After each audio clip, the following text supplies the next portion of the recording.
Welcome to the deep dive. Today, we're embarking on, well, quite a journey, actually.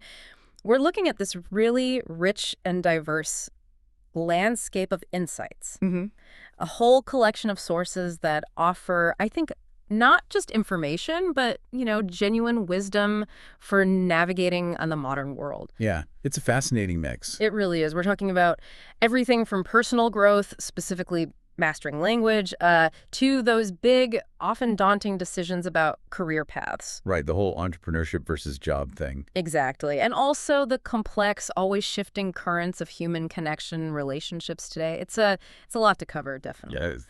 But the beauty of a deep dive like this is really making sense of it all for you, the listener, unpacking it together. And what's really fascinating in the sources you shared is how interconnected these seemingly, well, separate topics actually are. Mm, As we unpack them, you'll start to see, I think, how mastering the nuances of communication, for instance, really profoundly influences your career trajectory. right. Makes sense. Or how, a deep understanding of societal shifts in relationships can directly enhance your personal well-being. So, our mission for this deep dive is to go beyond just the surface level. Yeah. Dig deeper. Exactly. To extract those truly transformative nuggets of knowledge and practical, actionable insights that'll equip you for various challenges. These materials offer multiple perspectives, which is great. They encourage a critical look at our choices and the world around us. Okay, so what are the main areas we're hitting today?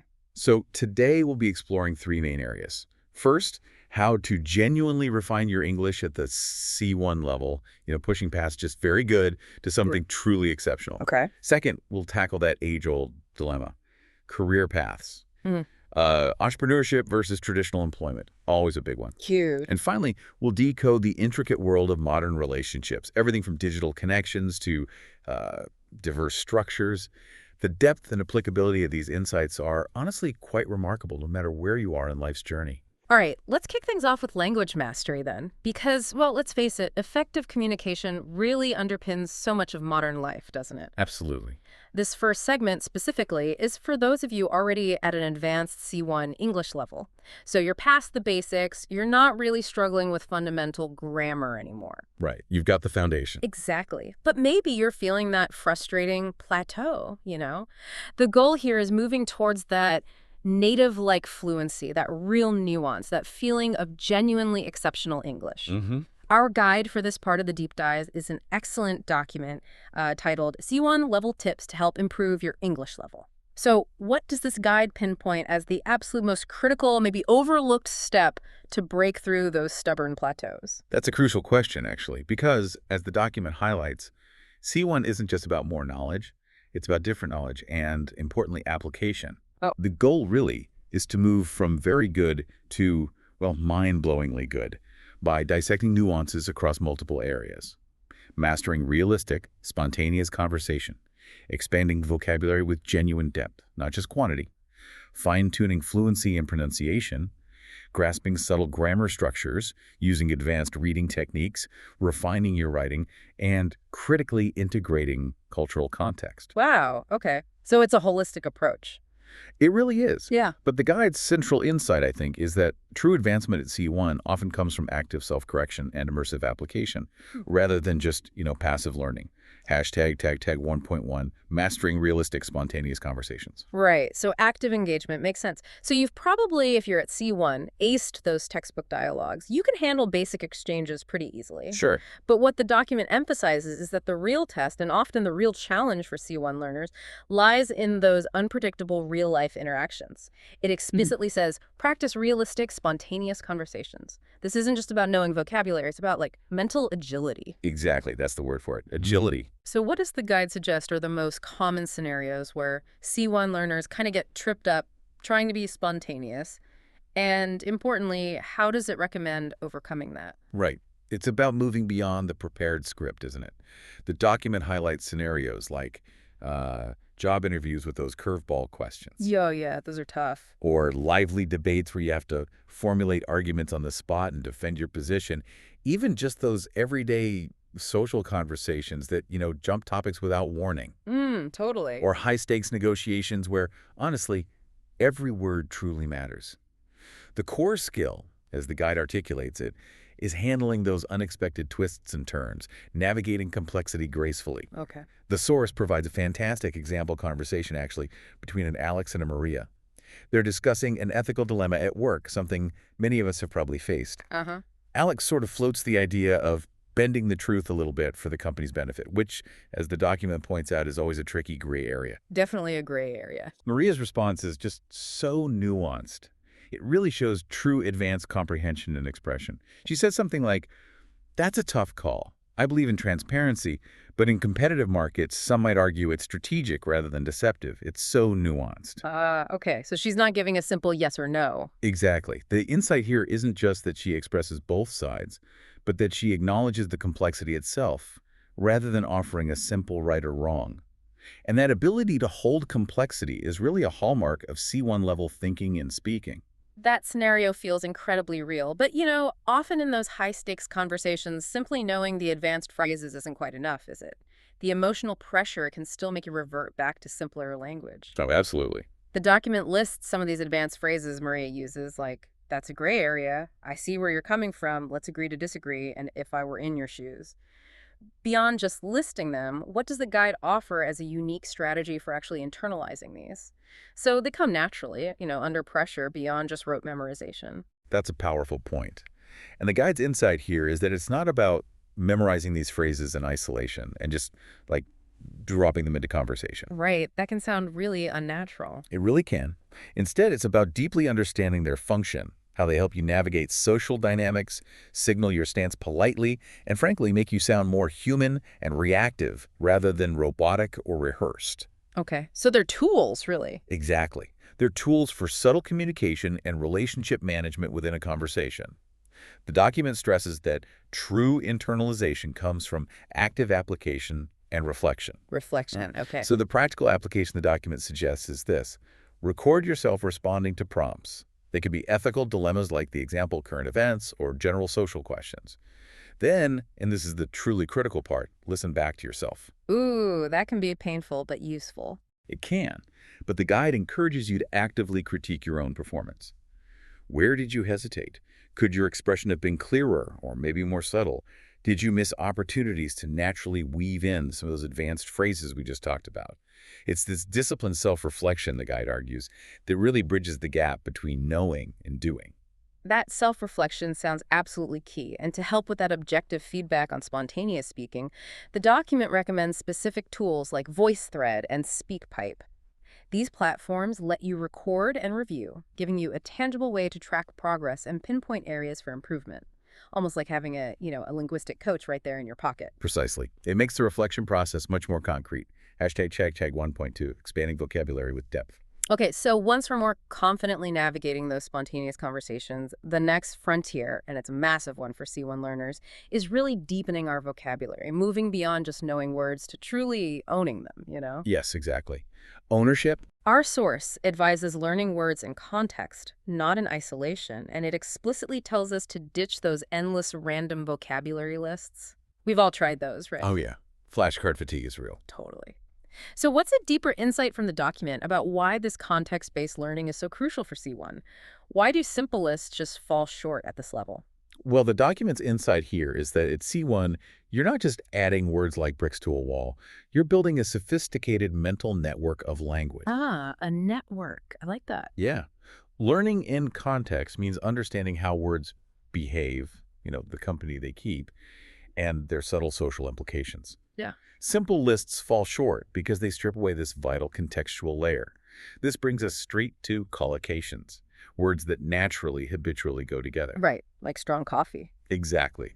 And the truly insightful point the document makes isn't just what collocations are, but why C1 learners often struggle with them. It's because they're frequently learned intuitively by native speakers, not explicitly taught in textbooks. So strong coffee, not powerful coffee. Or bitter disappointment, not sour disappointment. Actively identifying these word friendships, as the source implies, is a critical, often overlooked bridge to native-like fluency. It moves you beyond mere grammatical correctness to truly natural expression. Got it. Then, of course, there are idioms, those colorful expressions that aren't literal, like kick the bucket or spill the beans. You need context for those. Definitely. And crucially, connotations. This is the emotional baggage or the subtle shades of meaning a word carries. Cheap and inexpensive might technically mean the same thing, but boy, do they evoke different feelings. Oh, absolutely. Understanding that difference is pure C1. Okay, so if random lists are out, what's a practical strategy from the document for building this kind of deep contextual vocabulary network? The document champions thematic vocabulary clusters. Okay, thematic clusters. How does that work? Instead of random lists, you group words around a central theme. This helps create mental maps, making the connections clearer. The sourcing is a great example. A business and innovation cluster. Right. Think words like disruptive innovation, scalable model, market saturation, profit margin, competitive edge.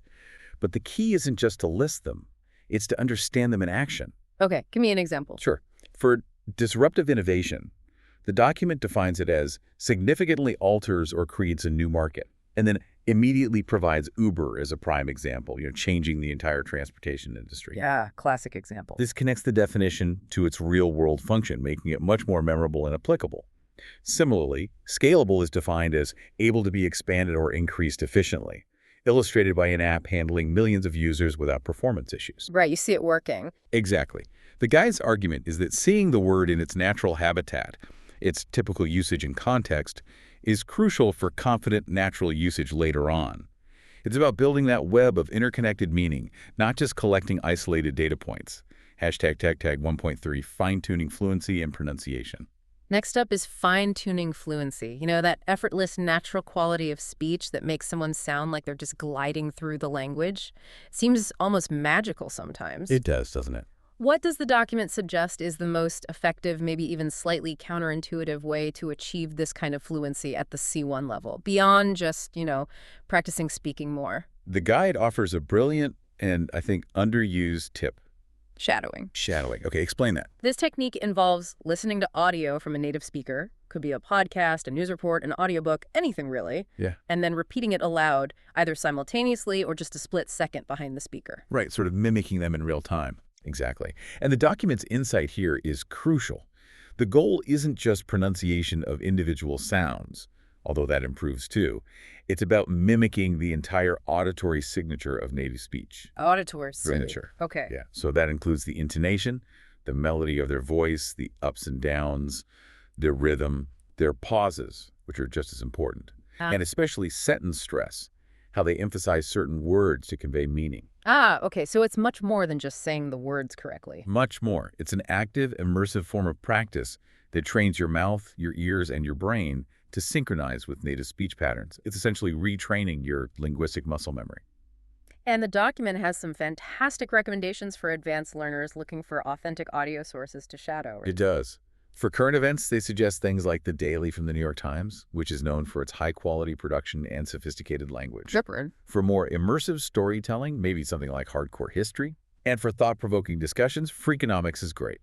So what's the importance of pushing yourself with these authentic, unsimplified English sources, rather than sticking to material specifically designed for learners? Well, the guide emphasizes that at C1, simplification actually becomes a hindrance. Right. You need the real deal. You really do. Yeah. You need to expose yourself to how the language is actually used in real-world contexts.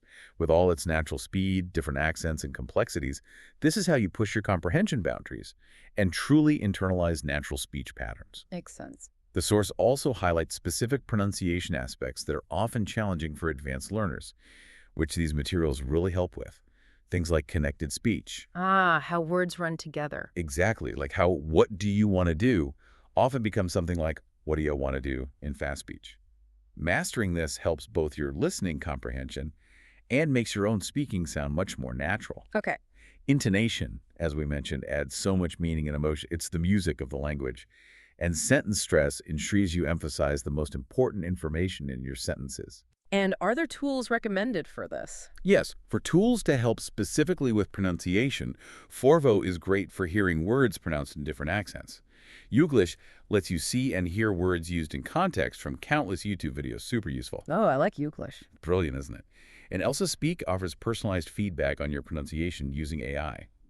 The document argues that consistent engagement with these tools and authentic audio is how you truly bridge that gap to native-like auditory processing and production. Hashtag tag tag 1.4 mastering subtle grammar structures. Okay, let's pivot now to a point that honestly often trips up even very advanced learners. Grammar. But at C1, as you said, we're definitely not talking about basic rules or simple verb tenses Right, no, anymore. you're way past that. The guide instead focuses on what it calls subtle structures, ways to convey truly nuanced meanings. Can you elaborate on what these are and maybe give us a quick tip on when we might actually want to deploy them? Because using them incorrectly can sound strange too. That's a very good point. It's about precision and style now, not just correctness. The guide highlights several examples of these complex grammatical forms that really expand your expressive range. One example is mixed conditionals. Okay, mixed conditionals. These allow you to talk about hypothetical situations that link different time frames. For example, if I had taken the job past unreal condition, I would be living in New York now, present result. You'd use this when a past decision, or lack thereof, has a clear present or ongoing consequence. Got it. Connects past and present, hypothetically. Exactly. Then there's inversion for emphasis. This is where you change the normal subject-verb word order to add dramatic effect, especially after negative adverbs or certain expressions, like never have I seen such an incredible performance, instead of I have never seen. It really emphasizes the never. You deploy this when you want to strongly highlight that negative or restrictive element at the beginning of a sentence. It often sounds more formal or literary. Okay, makes it punchier. Definitely. Cleft sentences are another technique. These are used to focus attention on a specific part of a sentence, almost like shining a spotlight on it. How do they work? You often use structures like it was that or what is. So instead of John called, you might say it was John who called, maybe to contrast with someone else you thought had called. Or what I need is more time, instead of just I need more time. It isolates and emphasizes that key piece of information. Right, drawing attention. Precisely. And finally, nominalization. This sounds technical, but it's simply turning verbs or adjectives into nouns. It often makes writing sound more concise and formal. Example. Instead of saying, they decided to postpone the launch and this surprised everyone, you could nominalize the verb decide into the noun decision. The decision to postpone the launch surprised everyone. You'd use this particularly in academic or formal writing to make your prose denser and perhaps more objective sounding. Okay, so these aren't just fancy tricks. Yeah. Not at all. The document's insight is that mastering these structures isn't just for showing off. They genuinely offer a far richer palette for expressing complex ideas with precision, nuance, and style. Hashtag 1.5 advanced reading strategies. Moving on to reading. At the C1 level, it's clearly not just about what you read, but also how you read it. And the guide stresses ensuring you diversify your reading material. Absolutely. It encourages exposure to different language usage styles and registers. So this means diving into things like academic journals, opinion editorials, complex fiction, biographies, maybe even more specialized legal or business texts. What's the specific benefit for a C1 learner in tackling such a wide, maybe even intimidating variety of texts? And does the guide offer any maybe counterintuitive advice for reading actively, not just passively absorbing? Well, the guide's argument for diversification is crucial. Each genre uses English differently, sometimes dramatically so. Academic journals demand precise, objective, often formal language. Opinion editorials showcase persuasive rhetoric, arguments, and maybe more emotive language. Fiction develops empathy, cultural understanding, and exposure to dialogue and narrative styles. Legal or business texts introduce highly specialized jargon and structures.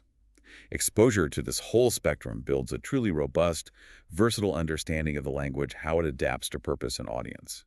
Okay, so it makes your understanding more flexible. Exactly. And yes, the guide does offer a powerful, active reading strategy that goes beyond just reading the words. It suggests a multi-step process. First, skim the text just to get the main ideas, the overall gist. Don't get bogged down in every single word initially. Get the big picture. Right. Second, if you need specific information later, scan the text specifically to find it quickly. Third, and this is crucial for C1, highlight and define any new words or important phrases you encounter. But don't just look them up in a dictionary. Really try to understand them in the context of the sentence and paragraph. Okay, context again. Always context. And finally, perhaps the most active step, summarize each paragraph in your own words. This forces you to process the information deeply and ensures true comprehension, not just passive recognition. This systematic approach isn't passive reading at all. It's active engagement with the text, a process of constantly checking your understanding and internalizing the information and the language used. That sounds like a really solid approach. And to help you challenge yourself, the document recommends some truly high quality, potentially demanding reading material. For books, it mentions Sapiens by Yuval Noah Harari, known for its sophisticated language and complex ideas. Great book, challenging language. For in-depth analysis of current affairs, articles from The Economist are suggested, which are always dense and analytical. And for beautifully crafted prose, essays from The New Yorker offer exceptional examples of advanced English writing. The point seems to be that these aren't just reading suggestions, but rather linguistic workouts, pushing you to engage with sophisticated thought and expression. Exactly. You need to stretch those reading muscles at C1. Hashtag tag 1.6 refining writing techniques. Okay, let's talk writing. At C1, hopefully you're past the basics of grammar and structure. The focus now really shifts to refining your style, ensuring clarity, and maximizing the impact of your words. The main advice from our source document here is pretty blunt. Edit ruthlessly. It is blunt, isn't it? Yeah, But powerful. it really is. What specific insight does the guide offer about why being your own toughest critic, that act of cutting, rewriting, rearranging, is so much more important at this advanced level than just getting the words down initially? Well, the document's powerful insight here is that at C1, good writing isn't just about conveying information accurately. It's about conveying it elegantly, efficiently, and with real impact. Ruthless editing, the guide argues, isn't primarily about correcting grammatical errors anymore. Hopefully those are minimal. It's about elevating the prose itself. It's about transforming adequate sentences into compelling ones, cutting out the fluff, strengthening weak verbs, improving flow. The document suggests several specific editing techniques to focus on during this process. First, aim for sentence variety. Mix short, punchy sentences with longer, more complex ones to avoid repetitive structures and keep your reader engaged. Avoid sounding monotonous. Exactly. Second, be really mindful of your tone. Ensure it's appropriate for your specific audience and purpose.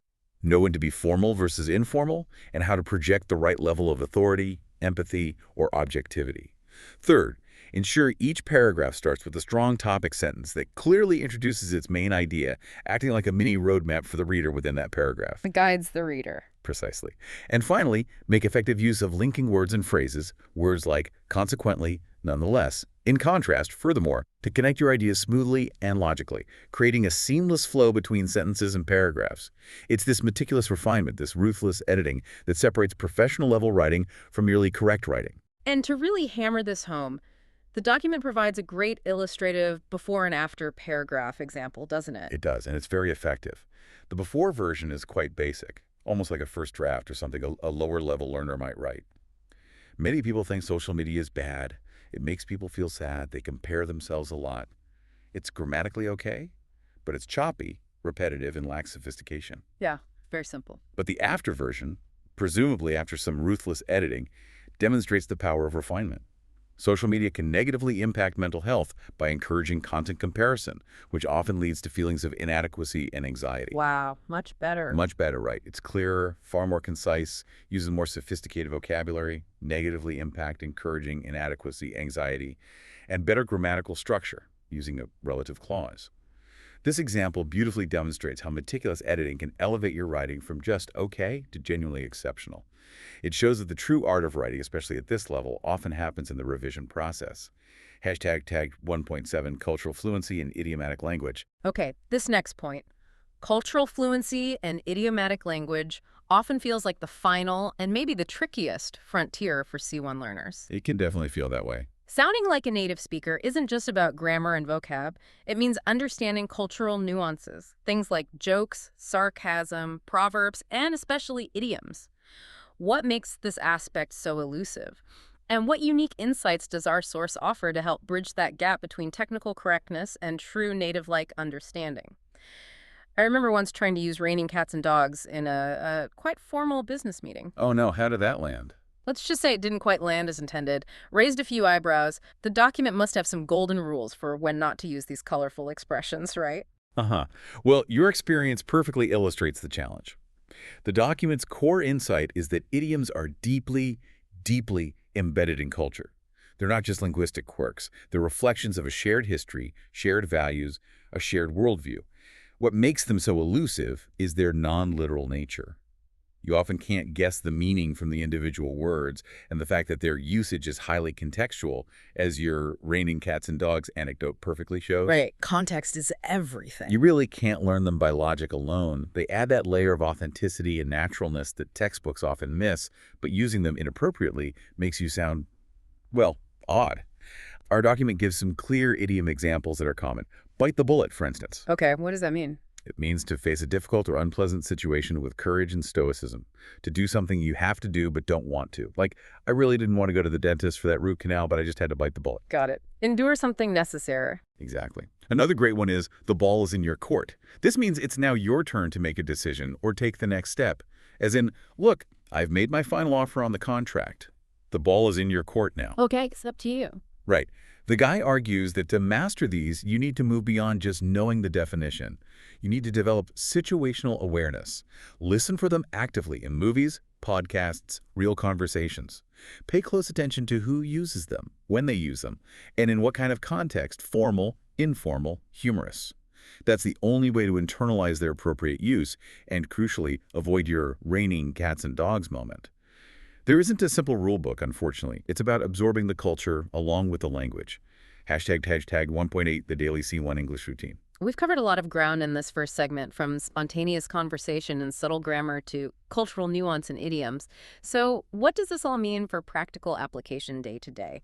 How do you incorporate all these different elements into your life without it feeling like, another full-time job? That's the million-dollar question, isn't it? It really is. The document provides an excellent framework for this, doesn't it? A structured daily C1 English routine with suggested time allocations and even tool suggestions. It looks like a concrete roadmap for consistent improvement. It is. It's essentially designed to be a disciplined yet manageable workout routine for your English, Yeah. breaking it down into smaller, consistent steps. Okay, so what does it look like? For example, the routine suggests spending maybe 15 minutes each day reading the news aloud from reputable sources like the BBC or The Guardian. This cleverly combines reading comprehension practice with active pronunciation work hitting intonation and stress. Smart. Two birds, one stone. Yeah, exactly. Then, perhaps dedicate 10 minutes to your vocabulary notebook. Maybe using digital tools like Quizlet or Notion to review those thematic clusters we discussed, focusing on context and usage, not just definitions. Okay. Shadowing podcasts, using Spotify or Audible or whatever you prefer, gets allocated about 20 minutes. And as we discussed, that's absolutely crucial for internalizing rhythm, intonation, and flow. Right, the shattering practice. Then another 15 minutes could be for writing journal entries. This is a great low-pressure way to practice those subtle grammar structures and refine your style. And tools like Grammarly or the Hemingway app can assist with the editing process afterwards. Makes sense. And finally, importantly, 15 minutes actively speaking English. Perhaps finding a conversation partner through language exchange apps like HelloTalk or Tandem, or joining a conversation club, putting it all into practice. Okay, so it adds up to about an hour and 15 minutes a day, broken down. Roughly, yeah. And the guide's analysis here is crystal clear. Consistency is absolutely key. It highlights that the cumulative effect of these small, focused daily steps truly leads to big transformative differences over time. And it makes the entire potentially overwhelming process feel less daunting because it's broken down into these manageable chunks. This routine isn't about achieving perfection overnight, but about relentless incremental progress, building that C1 mastery into the fabric of your day. Okay, from mastering language, which is itself such a fundamental tool for navigating the world, let's pivot now to another fundamental choice that really shapes modern life: how we structure our careers. A big pivot, yeah. A big one. The guide we looked at offers some really powerful insights into that age-old dilemma: entrepreneurship versus traditional employment. And this isn't just about, what you do for work between 9 and 5. It's a huge lifestyle-defining question that impacts pretty much everything. Well, absolutely. Your Right. financial stability, your freedom, how you spend your actual days, it touches everything. Exactly. So this segment, drawing from the guide, will provide a kind of side-by-side comparison across various crucial factors. The aim is to help you, the listener, really understand the trade-offs involved and ultimately maybe get a clearer sense of where you might find your best personal fit. The language in the guide itself is exceptional, of course, being for C1 learners, but the core wisdom here really transcends linguistic boundaries. It offers profound clarity on a decision that, let's be honest, many people grapple with for years. Yeah, definitely. It's a constant question for a lot of people. Hashtag tag 2.1 defining the two paths. So, to start, let's get really clear on our definitions for both entrepreneurship and traditional employment, just as the guide lays them out. What are we actually talking about here? Right, setting the stage. The guide defines entrepreneurship not just as, creating, developing, and running a business for profit. It paints it more as an almost philosophical approach to a career. Okay. It fundamentally involves finding new market opportunities, constant problem solving, often on the fly, taking calculated risks, and essentially building something from pretty much nothing, taking a vision and making it tangible. Right, starting from scratch. Yeah. An excellent example provided in the source is someone who transformed their personal passion for baking into a successful online business. It illustrates that blend of passion and really rigorous execution that's often required. It's about vision and execution, yes, but also a very deep sense of ownership and intense personal investment. Okay, that makes sense. And traditional employment. On the other hand, traditional employment is described pretty much as you expect. Working for a company, often in a typical 9-to-5 structure, usually with a fixed salary, a specific job title, and a defined set of responsibilities within a larger organization. The source gives an example of someone preferring traditional employment, specifically for the stability and benefits it offers. The security aspect. Exactly. The sort of blinkest insight here from the guide, if you boil it down, is that it's not simply building your own thing versus working within an existing structure. It's more fundamental. One path involves effectively creating the map as you go, while the other involves navigating a map that already exists. Creating the map versus navigating the map. I like that analogy. Hashtag 2.2 key comparison factors. Our guide does a fantastic job, I thought, of breaking down these two paths across a whole range of different factors, allowing for a really clear comparison. Looking at those factors, risk, income, hours, stability, freedom, responsibility, career path. Are there any particular distinctions among them that the guide highlights as being maybe most often underestimated or misunderstood by people who are contemplating this choice? That's a really good question, because you're right. People often fixate on maybe just income or hours, but they miss some of the crucial nuances. The guide does pinpoint a few often underestimated distinctions. Let's go through them.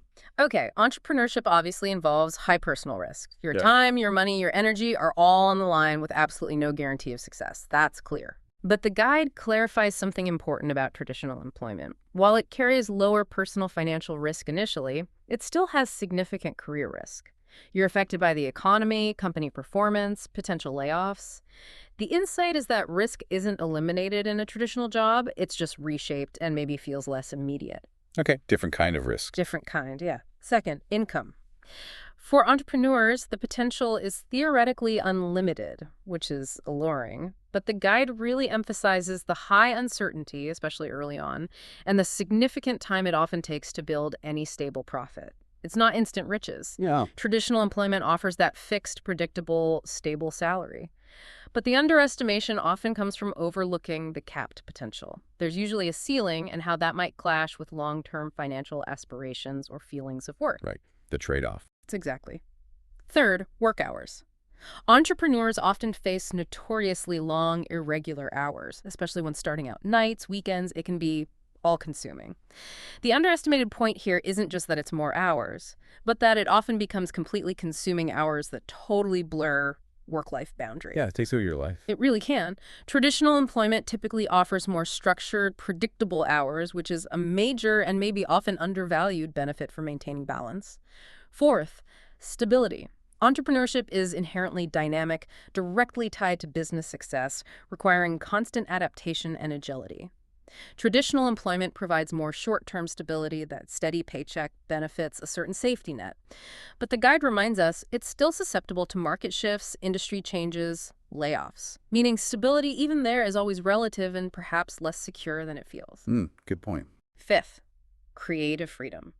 This is a massive draw for entrepreneurs. You're the boss. You control the vision, the methods, everything. The underestimated part for employees, especially highly creative ones, is how genuinely restrictive working within established company structures, guidelines, and brand standards can feel over time, potentially leading to frustration or dissatisfaction. Feeling boxed in. Exactly. Sixth, responsibility. Entrepreneurs bear all the responsibility. The buck stops entirely with them. The guide highlights this as both potentially empowering, that pressure can be motivating, but also a significant, constant mental load. Yeah, that sounds heavy. It can be. In traditional roles, responsibility is usually shared or delegated within a team. You have a specific area of focus. You're not carrying the entire weight of the company, which can feel less impactful perhaps, but also considerably less burdensome. And finally, seventh, career path. Entrepreneurship is totally self-directed. You carve your own way, define your own achievements, make your own pivots. The guide suggests this can be incredibly liberating, but also potentially disorienting without a clear external structure or validation. No ladder to climb. Pretty much. Traditional employment offers a more structured path promotions, climbing the ladder within predefined roles. But the insight here is that this can also lead to feeling trapped or limited if those predefined roles don't align with your personal growth goals or passions. The key takeaway from the guide across all these factors is that the cost or benefit of each one is entirely subjective. It depends completely on your personal values, your risk tolerance, your psychological makeup. Okay, so beyond those direct comparisons of things like hours and risk, the guide dives into three factors that seem really fundamental, maybe more philosophical: mindset, ownership, and learning.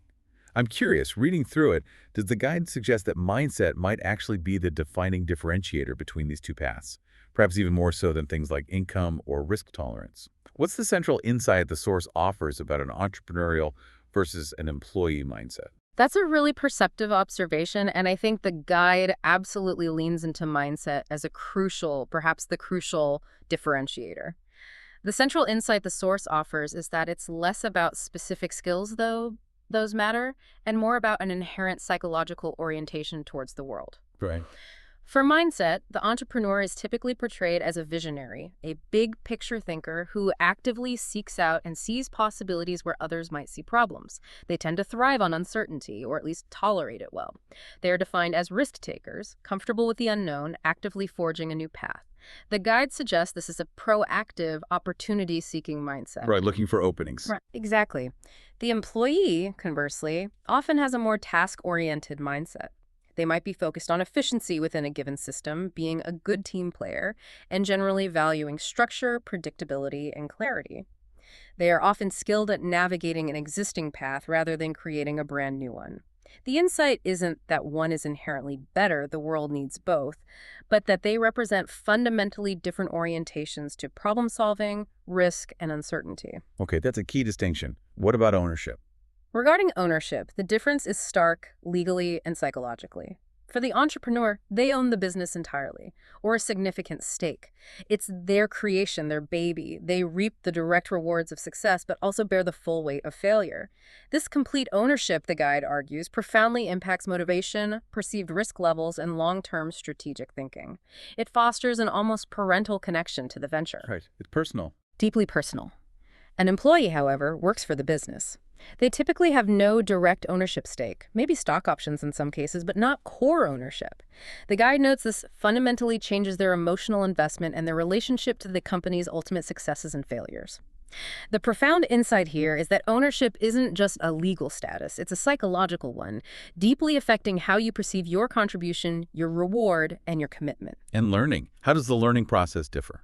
And when it comes to learning, the paths diverge significantly too. The entrepreneur typically experiences constant, self-directed, often chaotic, on-the-fly learning.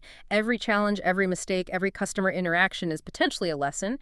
It's essentially learning by doing, often described as a trial by fire. This tends to foster rapid, diverse skill development across many areas: marketing, sales, finance, operations, you name it. Jack of all trades, master of none sometimes. Can be, especially early on. For an employee, learning is often more structured and formalized. There might be on-the-job training, mentorship programs, company-sponsored courses, formal professional development pathways. It offers a more guided, often specialized learning experience within a specific domain or function. The sort of blinkist takeaway here is that entrepreneurial learning is often about breadth, adaptability, and improvisation, while employee learning is frequently about achieving depth and expertise within a defined company structure or field. Hashtag tag 2.4 networking and workplace environment. So it's clear these paths shape not just how we work internally, but also who we connect with externally, and even where we physically spend our days. How do these different career tracks influence things like networking strategies and the actual workplace environment? And what are the implications for someone's daily life, according to the guide? Yeah, they differ significantly, with very clear implications for daily life. Let's take networking first. Entrepreneurs typically, almost by necessity, focus primarily on building external relationships. They need clients, investors, strategic partners, suppliers, industry contacts, all crucial for business survival and growth. Their networking is highly strategic, outward focused, and often about building a wide, diverse ecosystem of support and opportunity. The guide points out this can be exhilarating, meeting lots of new people, but also incredibly demanding, requiring constant effort in relationship cultivation. Always on. Pretty much.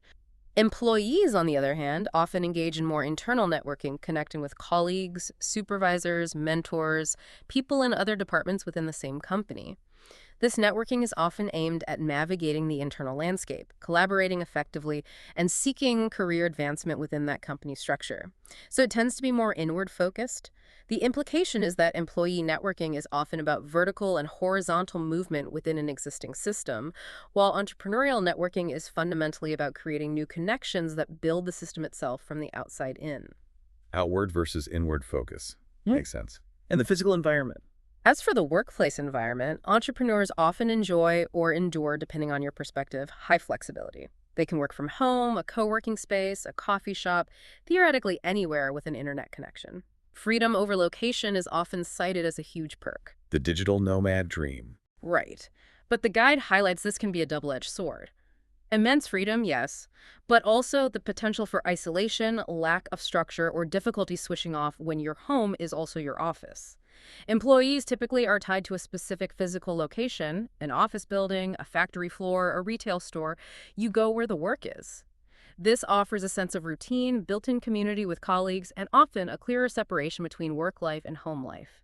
This brings us right back to that recurring theme we keep seeing, the fundamental trade-off between the flexibility and autonomy of entrepreneurship versus the structure and stability often found in traditional employment. Hashtag 2.5 motivation and exit strategies. Okay, drilling down further, what ultimately drives people in these two distinct paths? And maybe just as revealing, how do they typically plan to move on or transition out when the time eventually comes?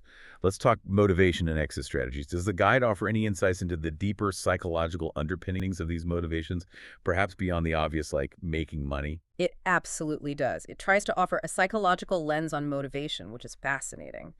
Entrepreneurs, the guide suggests, are largely driven by intrinsic factors: passion for their idea or field, a strong belief in their vision, and crucially, the desire for autonomy, the sheer satisfaction of being their own boss and controlling their own destiny. Their motivation is primarily internally generated. The guide hints this often stems from deep-seated psychological needs for control, impact, self-expression, and maybe even a certain level of risk-seeking. Right, the internal drive. Exactly. Employees, on the other hand, are often motivated by a mix of intrinsic and extrinsic factors, but the guide emphasizes the external ones: salary, benefits, job security, and opportunities for career advancement within the established structure. These are largely rewards and recognition provided by the company. The psychological insight here is that traditional employment often caters more strongly to needs for predictability, belonging within a larger group or structure, and external validation. Okay, different need profiles. Yeah. And exit strategies, how do they typically differ? They differ dramatically, reflecting those underlying motivations and the nature of the work itself.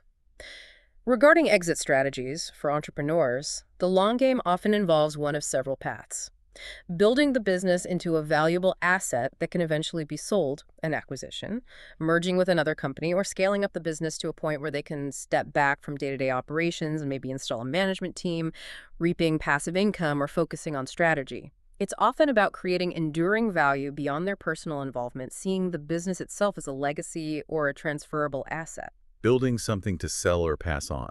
Precisely. Employees typically have more traditional exit strategies focused on their personal journey within or away from the workforce. Retirement, often relying on pensions or savings built over a career. Resignation to pursue another job at a different company, or perhaps promotion into different, maybe less demanding roles later in their career. It's more about moving within an existing system or leaving the established workforce altogether. The guide's sort of blinkest takeaway here is that these represent two fundamentally different long-game mindsets. One focused on building a transferable entity, the other focused on navigating a personal career trajectory within a larger employment framework. The guide also includes a conversation between two friends, Emma and Liam, which I thought really brought these abstract concepts to life, made them feel more grounded. What's the central insight we can take from their dialogue about how real people actually navigate these choices and perceive these paths? It's a great little dialogue, isn't it? It serves as a really effective illustration of how these choices play out in everyday conversations and decisions. Liam clearly represents the archetypal entrepreneur in the dialogue. He explicitly values creative freedom, talks about wanting to be his own boss, and mentions feeling stifled and limited in his previous traditional employment. So he took the risk, acted on his vision, and started his own digital marketing agency. He took a plunge. He took the plunge, exactly. Emma, on the other hand, represents the traditional employee. She expresses genuine happiness with the structure, the stability, having a supportive manager, predictable set hours, and good benefits. She values the security her job provides and openly acknowledges that the entrepreneurial path, with all its uncertainty, just isn't for everyone, and certainly not for her right now. So they represent the two poles. They do, but the key insight from their conversation, I think, is twofold. First, it validates both choices as perfectly legitimate, depending on personality and priorities. Second, and perhaps more subtly, it hints that these choices aren't always permanent or set in stone. Liam and Emma even joke about her potentially switching teams and joining his venture someday. Ah, interesting. Yeah. The guide uses this to highlight that career paths are often iterative, not necessarily linear. Priorities change, personal circumstances evolve, new opportunities arise, and people can and often do shift between these paths, sometimes more than once in their lives. It underscores that understanding yourself, your risk tolerance, your values, what truly motivates you, is just as important, if not more important, than simply understanding the objective pros and cons of the paths themselves. #tag 2.7 key vocabulary for career paths. Now, the source material, being aimed at advanced English learners, naturally highlights some highly relevant vocabulary that really helps to deepen our understanding and articulate these career discussions more precisely. What are a few key terms that the guide emphasizes as particularly important when talking about entrepreneurship versus traditional employment? Absolutely. Using the right vocabulary adds precision. One key term the guide focuses on is autonomy. It means self-governance, independence, the ability to make your own decisions.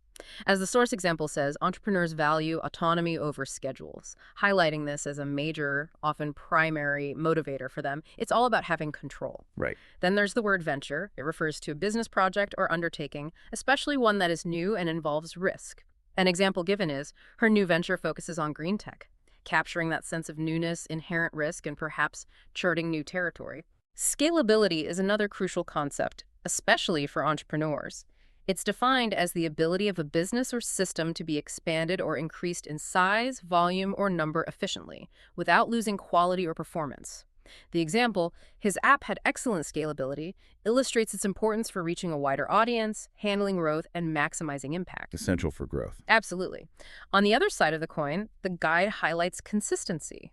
This means being steady, reliable, predictable. The example, traditional jobs often offer more consistency, points directly to its appeal for those seeking security, stability, and the ability to plan their lives more easily. Predictability. Exactly. Innovation is another key term, meaning the act or process of introducing new ideas, methods, or products. Innovation drives entrepreneurial success, the guide states, because simply replicating what already exists is rarely enough. You need to find a way to stand out or create something new. And finally, a term relevant to both paths, job satisfaction. This simply refers to how content or fulfilled you are with your work.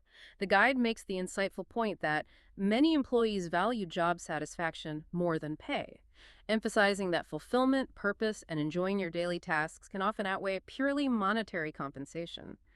Understanding these terms really helps frame the discussion accurately. #tag 2.8 business idioms and phrasal verbs. And to really sound like a native speaker in these kinds of discussions and just add a bit more color and nuance to your language, using common business idioms and phrasal verbs is key, right? Our guide includes some excellent examples here, too. I'm thinking about how these phrases often subtly convey a whole lot of meaning in just a few words. They absolutely do. They add that layer of fluency and cultural understanding that goes beyond just literal meaning. The guide picks out some great ones. First, the idiom, take the plunge. We used that one earlier. We did. It means to commit yourself to a course of action about which you're nervous, to take a significant risk, often after hesitation. Much like Liam starting his own business in the example, it's often seen as a real leap of faith, a decisive, sometimes irreversible step into the unknown. Okay. Then there's think outside the box. This is a very common one, meaning to think creatively, unconventionally, or from a new perspective to find innovative solutions. As the guide suggests, entrepreneurs must think outside the box to stay competitive. It's essential for differentiation and problem solving. Right, avoid standard thinking. Exactly. Another good idiom, especially relevant for startups, is wear many hats. This means to have many different roles, jobs, or responsibilities within an organization or project. As the example states, in a startup, you often wear many hats. You might be the CEO, the head of marketing, and the office manager all rolled into one, especially at the beginning. It speaks to the need for versatility and resourcefulness. Doing it all. Pretty much. Then for phrasal verbs, the guide highlights set up. In a business context, this means to start or establish something, like a company or a system. For instance, she set up a new accounting firm, referring to the initial step of establishing the business, and relatedly, scale up. This means to increase the size, amount, or scale of something, particularly a business operation. The example, the company scaled up operations internationally, reflects ambition for significant growth, often globally. These phrases aren't just decorative, they're concise, common ways to describe complex business realities and actions. Hashtag tag 2.9 pros and cons summary. Okay, so just to quickly recap the main advantages and disadvantages of each path, the guide offers a pretty concise summary. Thinking about that summary, what does the guide suggest might be the most often underestimated positive aspect, or pro, for one path, and perhaps the most overlooked negative aspect, or con, for the other? That's a really sharp question, digging a bit deeper into the standard lists. And yeah, I think the guide does hint at this subtly. Let's break it down. For entrepreneurship, the standard pros listed are things like creative control, high income potential eventually, flexible schedule theoretically, and the opportunity for innovation. The most underestimated pro here, I think the guide implies, might be the intense personal growth that comes from constantly being pushed outside your comfort zone, wearing all those hats and solving problems nonstop. It forces a profound expansion of skills and resilience that's hard to replicate elsewhere. Right, the learning curve. Exactly, the steep learning curve as a positive. However, the standard cons are significant. Financial uncertainty, long and irregular hours, high stress levels, and the necessity of possessing or quickly acquiring a very diverse skill set. The most overlooked con here, arguably, is the sheer mental burden of complete responsibility.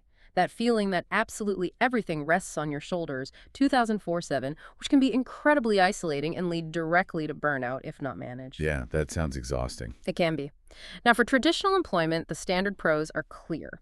A steady paycheck, benefits like health insurance, retirement plans, often a clearer career path, and usually fewer responsibilities outside your specific defined role, which can lead to a potentially better work-life balance. The most underestimated pro here might be the psychological safety net it provides.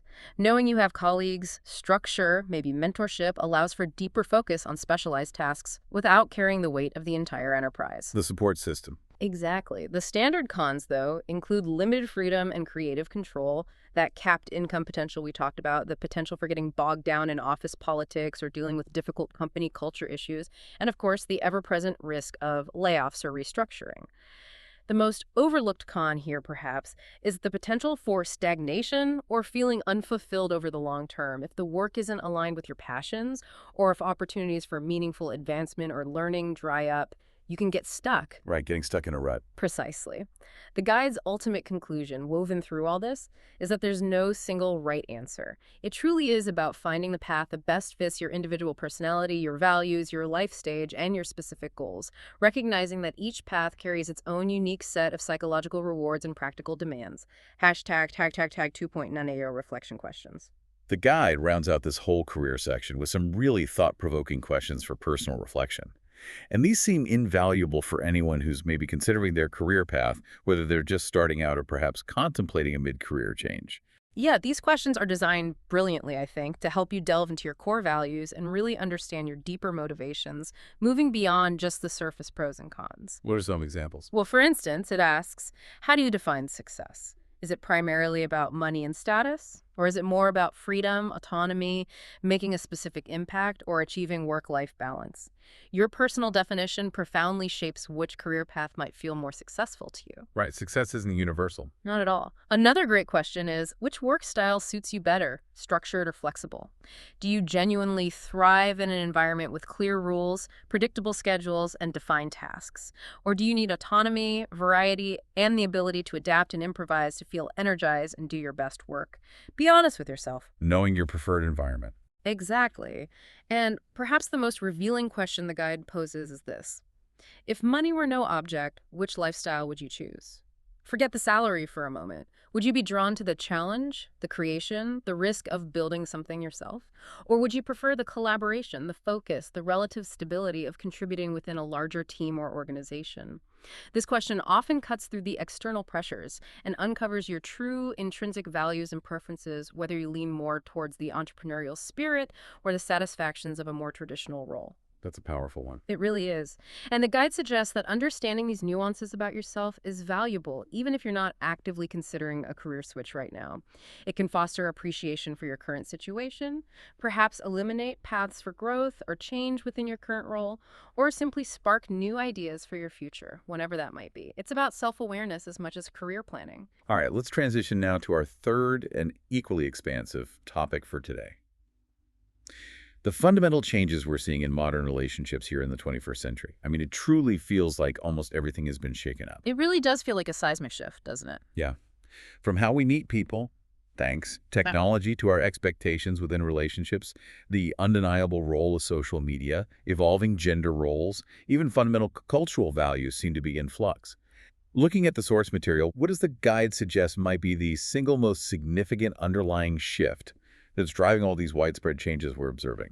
That's a great question to start with, because the landscape has indeed been radically reshaped.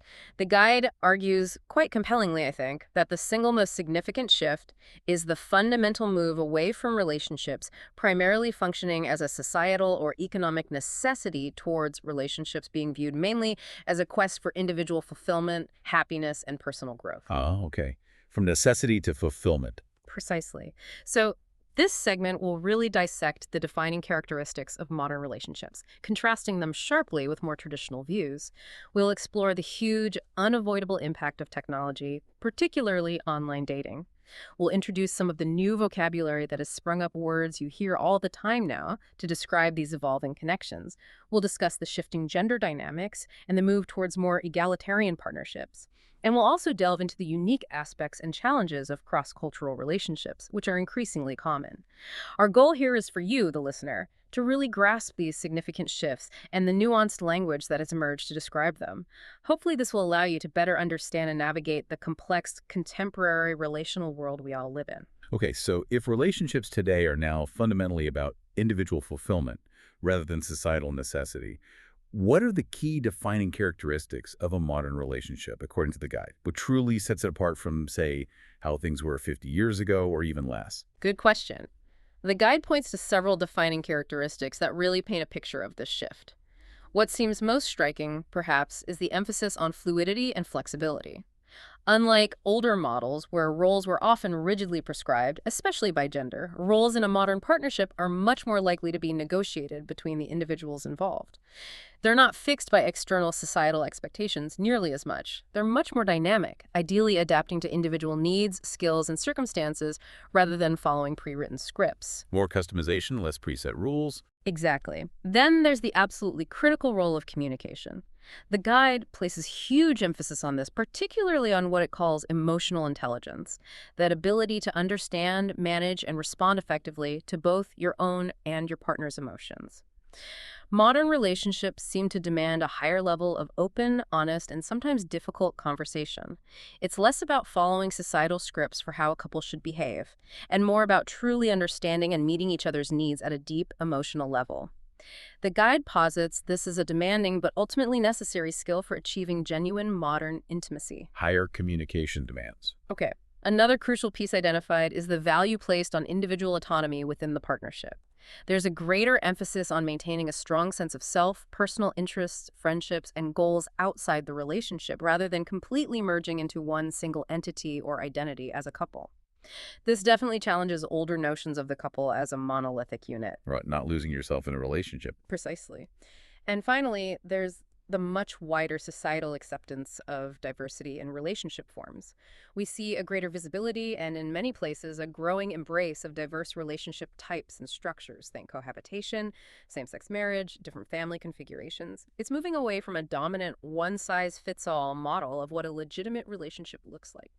The guide's kind of blinkest takeaway here is that modern relationships are increasingly characterized by conscious choice, ongoing negotiation, explicit communication, and ideally, a celebration of individuality within the partnership. Hashtag tag tag 3.2, contrasting with traditional perspectives. When we compare these characteristics, fluidity, deep communication, autonomy, diversity, to more traditional perspectives on relationships, the differences are really stark, aren't they? Yeah. It almost feels like looking at a completely different institution compared to, say, our grandparents' generation.